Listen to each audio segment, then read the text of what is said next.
খ্রিস্টীয় নতুন বছর উদযাপনে সারা বিশ্বের নজর কাড়ে এমন আয়োজনের কথা উঠলে শুরুতেই মাথায় আসবে অস্ট্রেলিয়ার সিডনি হারবার ব্রিজের নাম। প্রতি বছরের মতো এবারও নিউ ইয়ার ইভ উপলক্ষে জমকালো সাজে সাজানো হয় অস্ট্রেলিয়ার সিডনি হারবার ব্রিজ ও অপেরা হাউস।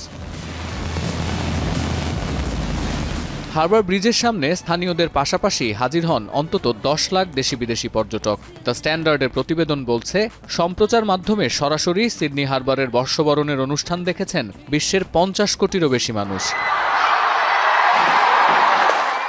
এর আগে নিউ ইয়ার ইভে জমকালো প্রদর্শনী দেখতে নিউজিল্যান্ডের উত্তরাঞ্চলীয় শহর অকল্যান্ডের 328 মিটার লম্বা স্কাই টাওয়ারে ভিড় করেন দেশি বিদেশি পর্যটক ও স্থানীয়রা। স্থানীয় সময় রাত 12টায় অকল্যান্ডের হারবার ব্রিজে শুরু হয় ভেক্টর লাইটের খেলা। আতশবাজির আলোয় ঝলমলিয়ে ওঠে দ্বীপের আকাশ। জেজু এয়ারলাইন্সের বোয়িং বিমান বিধ্বস্তে 179 জন নিহত হওয়ায় খ্রিস্টীয় বছরের নতুন আয়োজন সীমিত করেছে দক্ষিণ কোরিয়া।